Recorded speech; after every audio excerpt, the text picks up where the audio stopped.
kalau kita tak mampu masuk dalam bulan Ramadan, sekurang-kurangnya hadiah dan sedekah kita itu masuk dalam bulan Ramadan. Jadi ini antaranya sedikit selingan.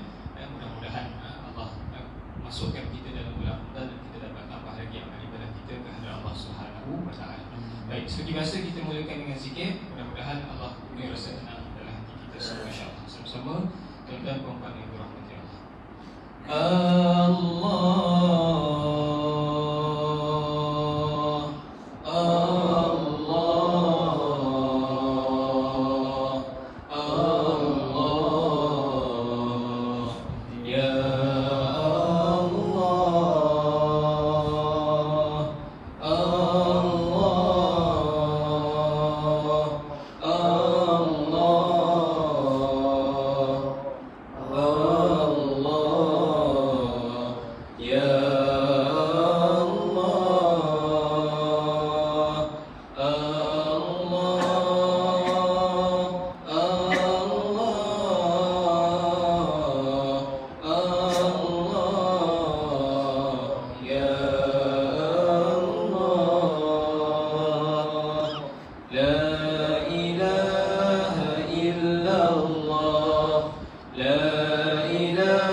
Sunnah dan adab sebelum solat berjemaah. Jadi bagi orang-orang seperti tuan-tuan perempuan ini, bagi yang alhamdulillah Allah rezekikan untuk kita hadir menunaikan solat fardu secara berjemaah ini, tidak boleh tidak kita mesti mengetahui tentang tuntutan sunnah dan adab-adab sebelum, semasa dan selepas solat berjemaah, supaya kata almarhum, seperti mana kata almarhum Syekh Ahmad Fahmi Zamzam rahimahullah, beliau kata apa? Beliau kata 27 darjat itu hanya akan dapat bagi orang-orang yang menjaga adab-adabnya. Menjaga adab-adabnya. Kalaulah seseorang itu full dapat jaga dan penuhi adab-adab sembahyang berjemaah, maka dia akan dapat setiap satu darjat itu 100%. Tetapi bagi siapa yang mungkin kurang, mungkin satu darjat itu dia dapat sekadar 50%, 10% dan sebagainya lah. Jadi antara adab-adab yang kita nak masuk pada malam ni adalah yang kelima adalah berkaitan dengan iqamah. Iqamah ni sunnah yang disunatkan sebelum kita untuk ditunaikan solat berjemaah itu ataupun solat secara bersendirian juga sebenarnya sunat. Tetapi kadang-kadang sebahagian daripada kita kadang-kadang katalah kalau tak sempat nak datang ke masjid, ke surau, kadang-kadang solat di rumah berjemaah bersama keluarga, dia terus saja dengan takbiratul ihram. Dia tidak memulakan dengan azan, dia tidak memulakan dengan iqamah. Sedangkan walau di mana sahaja kita berada, kita sebenarnya tetap dan masih lagi disunatkan untuk azan dan iqamah bagi seorang lelaki, dan bagi seorang perempuan disunatkan untuk iqamah. Jadi dia bukan sekadar di masjid surau saja, tetapi di mana-mana saja bila mana kita nak melaksanakan solat fardu secara berjemaah atau secara bersendirian, maka kita disunatkan kedua perkara tersebut. Jadi insya-Allah hari ini kita masuk sedikit perincian berkaitan dengan iqamah, dan kita mulakan dulu perjalanan kita dengan kita melihat sedikit sunnah-sunnah di dalam iqamah. Yang pertama, sudah pasti kita perlu menghadap kiblat. Sunat kita untuk menghadap kiblat. Jadi kalau tak hadap kiblat boleh tak? Boleh saja, tetapi sunatlah kita menghadap kiblat. Dan biasanya insya-Allah perkara ini memang alhamdulillah para muadzin kita biasanya memang akan tunaikan atau berbuat perkara ini. Kemudian yang kedua adalah suci daripada hadas. Ini pasti dan pastilah. Tak mungkin muadzin ni ataupun Bilal diiqamat dalam keadaan dia ini tidak suci. Pasti dan pasti dia akan iqamat dalam keadaan suci. Tapi kalau dia iqamat dalam keadaan dia tak ambil wuduk lagi, boleh tak? Boleh, tapi makruh lah hukumnya. Iqamahnya sah tetapi makruh hukumnya. Dan dia mesti suci daripada hadas. Dan ini kedua ni insya-Allah boleh dilaksanakan dan biasanya dilaksanakan. Ketiga, dilewatkan sedikit untuk solat sunat yang ringkas. Ketiga ini dilewatkan sedikit untuk solat sunat yang ringkas. Sebab itu dalam mazhab Syafi'i, setiap kali selepas azan kita ada solat sunat qabliyah. Solat sunat qabliyah. Sebahagian daripada tempat-tempat yang tertentu dan sebahagian daripada mazhab, contoh lepas maghrib, lepas azan maghrib tadi dia tak ada solat sunat. Kalau kita dalam mazhab Syafi'i, walaupun bukan dah solat sunat itu sebagai solat sunat yang muakkad, tetapi at least tetap juga nilai itu sebagai sunat untuk kita laksanakan. Jadi bagi muazzin, kalau kita berada dalam suasana yang beralirkan ataupun mengamalkan mazhab Syafi'i, maka kita raikan sunnah yang sememangnya ada di dalam mazhab, iaitu Bilal muazzin terus iqamah, bukan terus iqamah tetapi melewatkan sedikit untuk ditunaikan solat sunat yang ringkas dalam lebih kurang 3 ke 4 minit lah, lebih kurang itu. Okey. Jadi kalaulah kita pergi ke setengah tempat, kalau mereka menyegerakan iqamah selepas saja azan, boleh tak? Tak ada masalah pun. Cumanya kita tak dapatlah kejar fadilat yang sebenarnya ada di dalam mazhab Syafi'i. Okey, itu yang ketiga. Kemudian yang keempat, ni sebahagian, tak kata besarlah, tapi sebahagiannya muazzin tidak minta izin imam. Untuk iqamah ini, imam mesti memberi izin kepada muazzin untuk iqamah. Dia tidaklah boleh bila dia tengok orang dah habis solat ke, contoh solat sunat, muazzin pun pergi dekat tempat dia terus iqamah tanpa dia memastikan siapa dan adakah imam yang bertugas itu bersedia ataupun tidak. Pernah masa tu saya solat di masjid negara masa tu, adalah tahun lepas. Jadi bila muazzin iqamat, muazzin bilik ni, imam bilik ni, jadi muazzin pun iqamat, keluar-keluar dia terus iqamat. Jadi lepas selesai iqamat tu, imam tak keluar-keluar, kan? Imam tak keluar-keluar, lama tunggu. Dalam muazzin tu pun masuk dalam bilik imam, rupanya imam tak ada. Dalam disuruh apa? Disuruh orang lain, jemaah tempatan yang ada di situ untuk iqamat, dan dia lah ke depan untuk menjadi imam pada ketika itu. Jadi ini antara perkara yang sepatutnya muazzin kena tahu. Di mana, walaupun di surau sekalipun, di masjid mana pun, ataupun kita solat di RNR sekalipun, bila mana kita menjadi muazzin, kita mesti menetapkan seorang untuk jadi imam. Kalau contoh biasa surau-surau ni, dia punya problem dia kadang-kadang, kalau surau ni insya-Allah tak berlaku lah, sebab surau ni kita ada imam tetap. Tapi macam sebahagian surau yang imam tetap tu tak ada, ataupun mungkin imam tetapnya ada tu hanya maghrib, isyak, subuh. Kadang-kadang surau tu zuhur asar dia tak ada imam. Jadi bila zuhur asar tak ada imam, kadang-kadang imam tu imam yang siapa berani ke depannya. Jadi kalau kita datang awal ke masjid, ke surau tersebut, maka kita memandangkan azan, dan bila mana kita nak iqamah, kita kena pastikan siapa yang kita nak pilih jadi imam tersebut. Bila dia okey, barulah kita iqamah. Kalau tak ada orang yang kita rasa lebih pandai daripada dia, pakaian dia pun tidak semegah seperti mana yang kita pakai, maka mungkin kita boleh cadangkan kepada dia untuk iqamah, dan kita bersedia untuk jadi imam. Jadi jangan sekali kita iqamah sebelum meminta izin daripada imam. Perbuatan ini perbuatan siapa? Perbuatan Sayyidina Bilal bin Rabah radhiyallahu anhu, yang sentiasa meminta izin daripada Rasulullah sallallahu alaihi wasallam sebelum beliau mengumandangkan iqamah. Kemudian yang kelima, berdiri ketika iqamah. Ini pasti dan pasti kita biasanya akan berdiri. Tapi ada kalanya mungkin Bilal itu Bilal yang sedikit uzur, dia akan berada di dalam keadaan duduk. Dan pernah juga ada sebahagian tempat tu Bilal tu mungkin uzur, jadi dia iqamah dalam keadaan berdiri, kemudian lepas solat tu dia pergi ke hujung.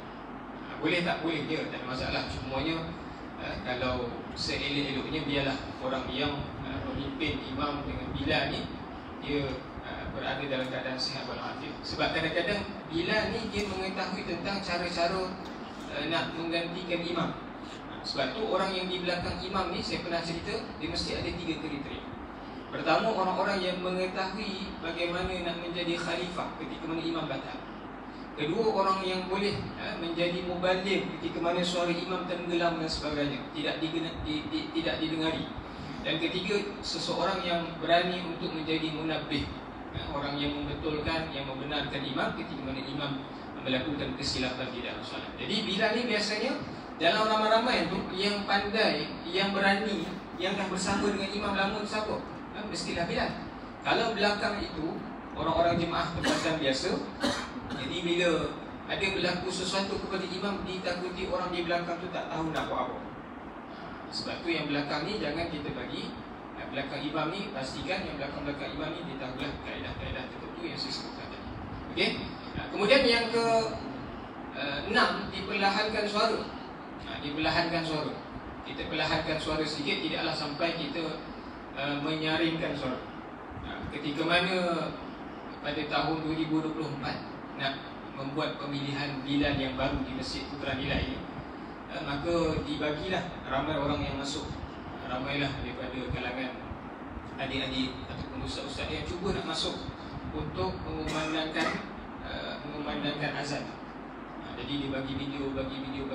Jadi video tu semua kita tengok. Yang pilih masa tu Dr. Amrul lah, sekarang Imam Besar Masjid Besi yang pernah jadi pengurusi Masjid Putra Nilai. Jadi waktu tu adalah beberapa Bilal-Bilal ni yang azan. Tapi azannya tu dia tak capai tahap dia ada tahap pitching dia yang tinggi sikit. Ada Bilal yang azan Allahu Akbar, Allahu Akbar, tu suaranya tu perlahannya.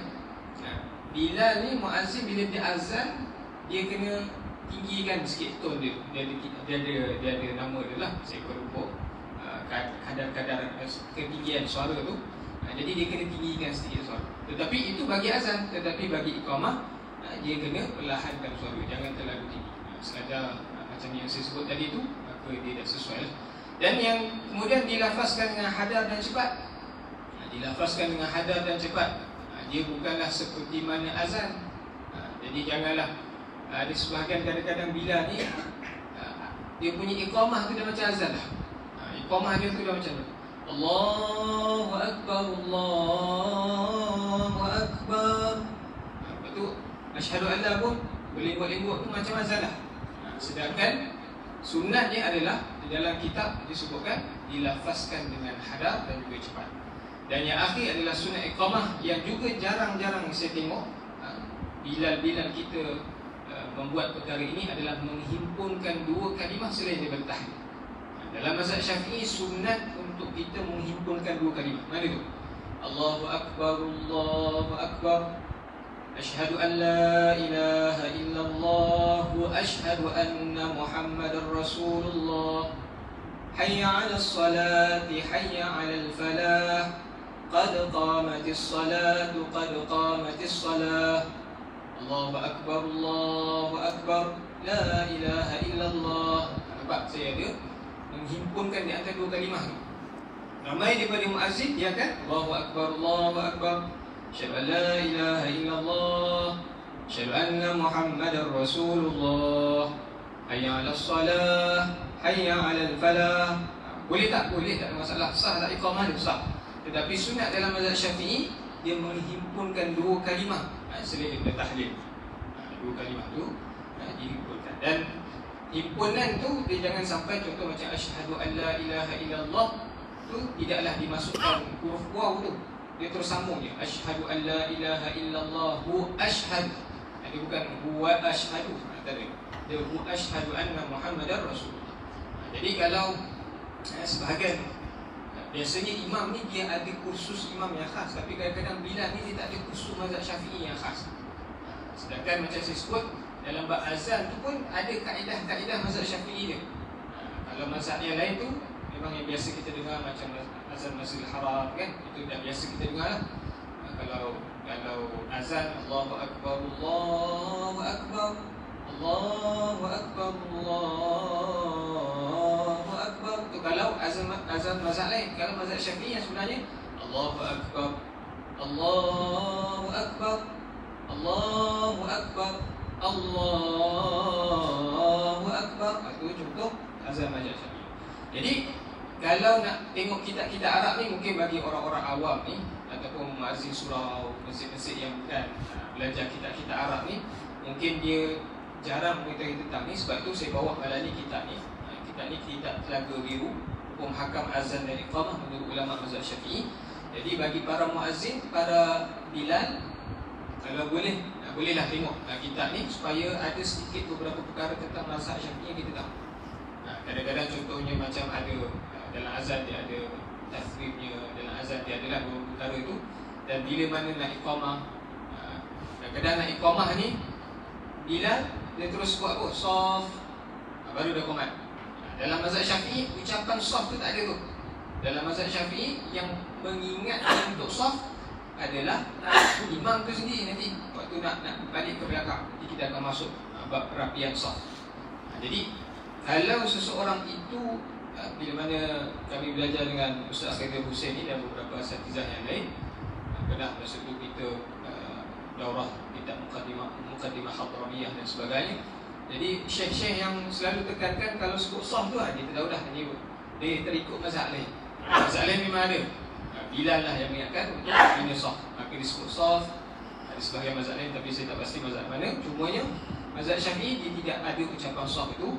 Bila mana imam telah beri izin kepada muazzin untuk iqamah, maka dia terus berdiri di tempat untuk iqamah dan dia terus saja melakukan iqamah tanpa menyebutkan kata soft tadi. Jadi ini lafaz iqamah yang saya sebutkan tadi kan, lafaz iqamah, maka kita sambungkan saja. Ini contoh, saya tak bawa speaker pula, tapi ini contoh kita punya Bilal kita dululah. Tengok cara dia iqamah macam mana waktu ketika tu.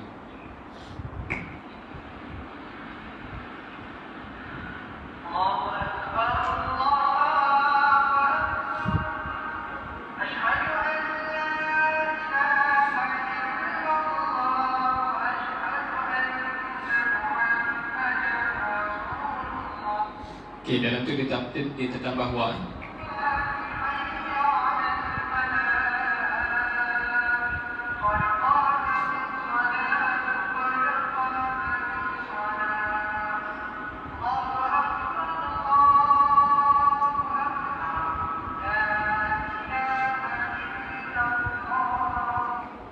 Okey, itu contoh Bilal kita dulu yang sekarang dah jadi imam dah pun di Masjid Quraisy.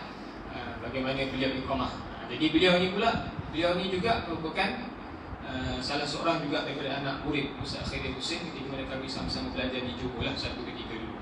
Jadi kami berdua ni memang banyak dapat ilmu-ilmu tentang solat berjemaah daripada Ustaz Khairul ni, dan kita ditugaskan untuk menyampaikan kepada orang ramai lah. Jadi antara perkara yang ketika mana mula-mula saya jadi imam ni, antara perkara yang antara ustaz ataupun guru yang saya minta nasihat adalah beliau sendiri, dan beliau sendiri sebut ajarkan hukum hakam azan, iqamah dan juga solat berjemaah menurut mazhab Syafi'i yang ramai orang tak tahu. Ramai orang pergi solat jemaah, pergi saja, tetapi akhirnya dia tak ikut mazhab. Kata Ustaz Khairul ni, dia bagi perumpamaan macam ni. Contoh, kalau kita nak makan sandwich tu kan, sandwich, cuba bayangkan kita makan sandwich, kita letak sekali kicap. Agak-agak rasa dia kena tak? Rasa dia tak kena. Jadi dia adalah percampuran antara mazhab tu pun sama lah juga. Bila mana mazhab tersebut dia campur-campur adukkan antara sesuatu lain, maka dia tak cantik di situ. Dan itulah perumpamaan yang diberikan oleh Ustaz Khairul. Okey. Jadi kita nak tengok adakah tempoh waktu yang khusus di antara azan dan iqamah. Jadi disebutkan ni yang pernah pejabat mufti wilayah dulu pernah keluarkan. Jadi sunat memisahkan di antara azan dan iqamah dalam tempoh yang tertentu supaya para jemaah sempat membuat persediaan untuk solat seperti mengenakan pakaian dan berwuduk. Penetapan tempoh di antara azan dan iqamah berdasarkan keperluan yang mana sekurang-kurangnya dengan kadar solat sunat 2 rakaat dapat dilaksanakan. Jadi ini antara dia lah. Dan dalilnya adalah di atas tersebut Jabir bin Abdullah meriwayatkan bahawa Nabi sallallahu alaihi wasallam bersabda kepada Sayyidina Bilal, dan jadikanlah di antara azan dan iqamah kamu satu tempoh masa supaya seseorang yang sedang makan dapat menyelesaikan makanannya, dan seorang yang sedang minum dapat menghabiskan minumannya, dan seorang yang memerlukan masa untuk menunaikan hajatnya dan jangan kamu berdiri sehingga kamu melihat. Ini kata Nabi sallallahu alaihi wasallam. Okey. Kemudian wujudkan doa selepas iqamah. Ada yang dulu waktu dulu kecil-kecil saya belajar tu, ada orang kata doa lepas iqamah ni aqamaha wa adamaha, kan? Aqamaha Allah wa adamaha. Orang-orang ada sebahagian lah daripada orang-orang dulu yang selalu ajar. Dan sebenarnya dalam mazhab Syafi'i menyebutkan bahawa doa selepas azan tu pun sama. Sama doa selepas iqamah pun sama. Jadi lepas azan baca doa tu, lepas iqamah pun kita baca doa tersebut. Okey? Ini antara doa pula. Okey, kita tengok lagi. Okey, jadi bagaimana pula keadaan? Bolehkah isteri melakukan iqamah ketika mana solat berdua bersama suami? Jadi di dalam kitab Al-Fiqhul Manhaji, sunat bagi perempuan untuk iqamah tanpa meninggikan suara. Dan hukum ini dia mengikut situasi yang mana dibolehkan apabila solat dilakukan dalam kalangan orang perempuan sahaja atau ketika perempuan tersebut solat secara bersendirian, dan tidak dibolehkan ketika mana solat berjemaah yang melibatkan orang lelaki. Kesimpulannya, isteri tidak perlu melakukan iqamah apabila solat berdua bersama suaminya, bahkan suami yang sepatutnya melakukan iqamah tersebut. Ini saya sebut tadi, kadang-kadang kita solat di rumah, jadi macam mana hukumnya?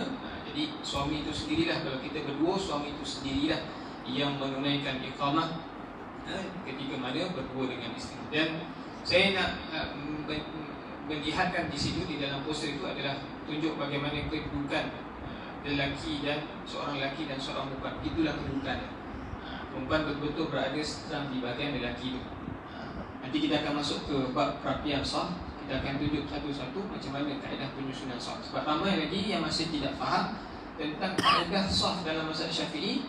Bila mana dia menjadikan suaminya, contoh kalau solat berdua, suami di depan, isterinya di belah kiri, kan? Isteri di belah kiri. Ada juga jemaah perempuan yang masih lagi mengamalkan kalau dia solat seorang perempuan, solat imam tu perempuan, makmum seorang tu perempuan, dia masih lagi imam di sini dan jemaah perempuan di sebelah kiri. Sedangkan sunatnya di dalam mazhab Syafi'i, ada dalilnya adalah bahawa perempuan pun tetap solat di sebelah kanan. Kalau sesama perempuan, perempuan berdua, perempuan solat di sebelah kanan. Kita dulu belajar perempuan solat di sebelah kiri. Boleh jadi ada mazhab lain yang memperkatakan sedemikian, tapi dalam mazhab Syafi'i perempuan di sebelah kanan juga, sama macam lelaki dengan lelaki. Dan bagi lelaki dengan isteri, suami dengan isteri, maka kedudukannya adalah sedemikian, depan dan juga belakang. Tapi kalau ruangan itu tak cukup, maka bolehlah ke kanan ataupun ke kiri. Okey, kemudian membatalkan solat sunat apabila sunat iqamah. Jadi katalah tadi itu solat sunat sebelum iqamah tadi, sebelum iqamah, tiba-tiba tengah solat sunat tu iqamah pula. Macam mana kita nampak? Jadi beberapa situasi kita tengok, sekiranya masuk ke masjid dan iqamah dilaungkan bagi menunaikan solat fardu, maka makruh hukumnya untuk menunaikan apa-apa solat sunat. Kalau kita dah masuk masjid, iqamah dilaungkan bagi tunaikan solat fardu, maka makruh solat sunat. Sebab apa? Keutamaan kita pada ketika itu adalah kita nak mengejar takbiratul ula bersama dengan imam. Tuan perempuan pun tahu ganjaran takbiratul ula bersama dengan imam. Jadi bila mana masuk surau, masuk masjid dan iqamah, jangan ngada-ngada nak solat sunat. Dulu pernah waktu saya di sekolah menengah lah. Jadi masa tu ustaz yang berceramah tu, dia cerita tentang kelebihan rakaat al-fajri khairun minad dunya wa ma fiha. 2 rakaat fajar tu lebih baik daripada sisi dunia, kan? Jadi dia punya bagi semangat untuk anak-anak pelajar ni, tunaikan solat sunat 2 rakaat sebelum subuh itu memang hebatlah. Jadi sampai bolehkan setiap pelajar, ada lebih kurang berapa ratus pelajar tu, setiap kali bermula esoknya semua solat sebelum subuh tu. Solat fajar lah, solat sunat sebelum subuh, semua solat. Hatta yang datang mana? Yang datang lambat pun, imam dah solat pun dia solat sunat lagi. Punyalah dia kata dia nak kejar ganjaran. Jadi ini orang yang tak faham tentang hukum hakam ni. Jadi walaupun ganjarannya besar, tetapi sebenarnya bila mana iqamah telah dilakukan, maka dia terus saja menunaikan solat fardu secara berjamaah bersama dengan jemaah yang ramai tersebut. Okey. Kemudian sekiranya sedang solat sunat dan iqamah dilakukan, maka sunat untuk menyempurnakan solat sunat tersebut sekiranya tidak ditakuti akan terlepas solat berjemaah, digalakkan untuk meringkaskan solat tersebut dengan meraihkan segala rukun solat. Jadi kalau ada iqamah kita rasa macam boleh sempat lagi, biasanya insya-Allah lah kita sempatlah. Kebiasaannya dia tak adalah sampai kita lama-lama solat berjemaah ni, solat sunat tu. Jadi pada ketika itu kita boleh meringkaskan solat kita tersebut dan kemudian kita segera untuk mendapatkan jemaah sekadar apa yang kita mahu. Sekiranya takut akan terlepas solat berjemaah, maka sunat untuk memutuskan solat sunat tersebut dengan memberikan salam. Kalau kita takut tak sempat nak dapatkan solat berjemaah bersama dengan imam, contoh tak sempat rakaat pertama tu, pergi tak dapat rakaat pertama bersama dengan imam, maka dia sunat untuk memutuskan solat sunat tersebut dengan memberikan salam. Jadi kalau kita nak ada perkara-perkara tertentu, contohnya perkara yang membahayakan, contoh kita solat di rumah, contoh tiba-tiba anak kita naik tangga, anak kita baby lagi tu naik tangga. Jadi pada ketika itu maka kita daripada anak kita mungkin kemungkinan jatuh, lebih baik kita membatalkan solat. Pada ketika nak membatalkan solat tu, macam mana membatalkan solat tu? Dia bagi isyarat. Dia bukan sekadar dengan solat tu terus keluar saja. Dalam mazhab Syafi'i dia memberikan isyarat dengan memberikan salam sebelah kanan dan kiri. Assalamualaikum warahmatullahi wabarakatuh. Kemudian barulah dia pergi ke tempat yang mana dia nak tuju tersebut. Dan sekiranya takut akan terlepas solat Jumaat, maka wajib untuk memutuskan solat sunat tersebut. Ini yang pernah tadi macam kita solat Jumaat tadi. Kalaulah kita takut terlepas dapat solat Jumaat tu, maka wajib untuk kita memutuskan solat sunat tersebut. Dan boleh membatalkan solat jika takut akan tertinggal fadilat solat Jumaat. Sekiranya sempat sempurnakan solat tanpa tertinggal fadilat berjemaah, maka afdal dia selesaikan solat sunat tersebut. Ini hukumnya bagaimana keadaan kalau kita nak solat sunat dia sudah iqamah. Baik. Okey, sekarang ni kita nak tengok pula macam mana pula ni waktu iqamah tu, waktu bila kita nak bangun. Rupa-rupanya tuan-puan ada dia punya kaedah dia. Dia bukan bila jemaah kata, bila muazzin kata saf itu, dia terus ke depan saja. Terus saja ke depan untuk menunaikan solat tu lah, buat saf tu. Sebenarnya dia ada kaedah. Dalam mazhab Syafi'i dia ada dua kaedah. Pertamanya, para makmum, para jemaah itu hanya bangun ketika mana bila? Ketika mana muazzin selesai daripada iqamah. Bila muazzin kata la ilaha illallah, baru dah dia bangun. Di masjid orang-orang yang tahu dia akan bangun lambatlah. Tetapi bagi orang-orang yang tak tahu, dia akan bersangka buruk. Apa ni kan, orang dah qomat ni bangunlah, bangun. Sedangkan sebenarnya dalam mazhab Syafi'i sunatnya dia tunggu sehinggalah muazzin selesai daripada iqamah. Dalam mazhab Syafi'i begitu. Wala yaqumu hatta yafrughal muazzin min al-iqamah. Ini dalam Minhajul Talibin disebutkan. Dan bagi orang-orang yang sedikit uzur,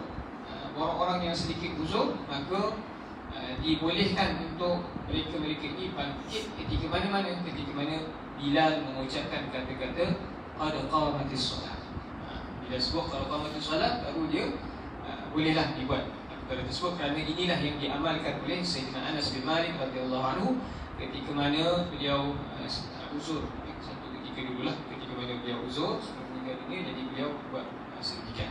Dan bahkan sebagai guru kepada guru kami, iaitu Syekh Hasham Al-Mashad dan Syekh Ismail Sumaid Usman Zain Al-Yamani, lazimnya turut bangkit untuk menunaikan solat fardu ketika muazzin mengucapkan qad qamatis solat. Dan antara hikmah mengamalkannya adalah agar terhindar daripada penyakit pupuk ketika mana telah berusia kelak. Dan mana dalam kitab ni disebutkan, siapa yang bagi ni Dr. Aliasa lah. Di bawah tu ada nama Aliasa Berhan. Aliasa kita punya benda ahli masjid itulah. Jadi dalam kitab Qaul Tam fil Ahkam Al-Ma'mum wal-Imam pun ada disebutkan tentang perkara ini. Kitab lamalah berkaitan dengan buat solat secara berjemaah. Okey, Jadi kalaulah kita mungkin kalau kita tak biasa untuk permulaan, kita nak bangun waktu bila pun tak masalah. Tapi kalau keadaan tu mungkin keadaan yang sesuai kan, maka waktu la ilaha illallah tu barulah kita bangun. Ataupun at least mungkin pada ketika mana kalau qamatus salah barulah kita bangun pada ketika itu. Tapi bagi contoh macam solat Jumaat contohnya mungkin kurang sesuai lah kita nak buat. Lagi-lagi kalau kita duduk yang di belakang-belakang. Kalau memang jenis tuan-tuan duduk di depan tak ada masalah. Tapi ni yang duduk belakang-belakang ni, sebab kita nak kena segera perlukan soft yang di belakang. Hatta sampai ke sekarang ni, kami di pihak Masjid Putra Nilai pun masih lagi tak dapat nak terangkan secara jelas kepada jemaah ni supaya jangan lewat untuk datang ke depan. Kalau siapa yang solat kat bahagian belakang tu, sebab tu sekarang ni kita dah ada petugas kat bahagian belakang tu, supaya jemaah tu dapat segera penuhkan depan. Ini tak, bahagian kanan ni penuh dengan jemaah, bahagian kiri kosong. Jadi ini benda yang selalu berlaku. Dan kalau tuan-tuan datang solat Masjidil Haram pun, Masjid Nabawi pun, kalau pergi umrah, berapa ramai yang lebih rela solat kat luar tu berani solat kat dalam. Padahal solat kat dalam tu dapat pahala tu berapa ratus ribu kan.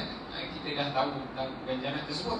Tapi ramai daripada jemaah yang sanggup solat dekat, kadang-kadang ada kebun dia tu bahagian luar tu, lebih sanggup solat kat situ berbanding nak masuk ke dalam. Padahal dalam tu sebenarnya banyak lagi kosong. Walaupun kita dah lambat ke dan sebagainya, maka kita tetap lebih afdal untuk solat di bahagian dalam. Jadi kadang-kadang ada sebahagian daripada kita ni, dia dah rasa dia dah datang Madinah, dia datang Mekah, dia solat situ dia rasa pahala dia pun banyak juga. Sedangkan pahala dia solat kat luar tu sama je macam dia solat kat Malaysia, berbanding dengan dia solat di dalam. Jadi kemudian itu berkaitan dengan cara ataupun kaedah kita nak bangun ketika mana solat fardu secara jemaah ingin ditunaikan. Dan di akhir ni pula kita nak cerita tentang sedikit satu perkara berkaitan dengan solat sunat secara berjemaah. Dalam kitab ni sebenarnya banyak perkara yang tuan-tuan boleh tengok nanti. Cuma antara kaedah kalau kita nak memanggil jemaah ni untuk muazzin, biasanya muazzin nak memanggil jemaah ni mungkin biasanya kalau solat Allah Subhanahu solat raya lah contoh, solat raya. Jadi apa ucapan dia tu? Ucapan dia adalah sama imam ataupun bilal tersebut ucapkan as-salatu jami'ah, as-salatu jami'ah, as-salatu jami'ah. Ibu kadang-kadang ada imam sebut as-salatu jami'ah rahimakumullah, as-salatu jami'ah, as-salatu jami'ah, as-salatu jami'ah. Kalau solat sunat dia tak ada komen, dia gitu saja sebagai panduan kepada para jemaah untuk datang memenuhkan warang yang kosong pada hari yang berada di hadapan. Jadi saya rasa itu saja tuan-tuan untuk malam ni dah masuk isyak. Jadi seperti mana saya beritahu, saya mohon maaf tak dapat solat isyak di sini. Ada jenazah yang kami uruskan ke Kota Seriman. Nanti insyaAllah mudah-mudahan Allah memberikan kita sedikit kefahaman berkaitan dengan hukum akad iqamah. Dan insyaAllah pada minggu selepas raya nanti insyaAllah nanti mungkin kita akan tengok susunan solat berjemaah. Sunat sebelum berjemaah ni adalah kita merapikan saf yang mana terdiri daripada 4 elemen. Pertama, kita meluruskan saf. Kedua, merapatkan saf. Ketiga, mengetengahkan imam. Dan yang keempat, susunan-susunan yang benar di dalam menggunakan saf, di dalam penyusunan kategori-kategori tertentu lah, di dalam menggunakan solat secara berjemaah. Jadi ada 4 elemen tu yang kita akan cuba bincangkan pada pertemuan yang akan datang. Mudah-mudahan Allah rezekikan kita untuk masuk bulan Ramadan dan teruskan berdoa mudah-mudahan kita masuk dalam bulan Ramadan insyaallah. Qul wa lihaza wa astaghfirullahal azim wa lakum billahi taufiq wal hidayah. Wassalamualaikum warahmatullahi wabarakatuh. Video kita dengan tasbih kafar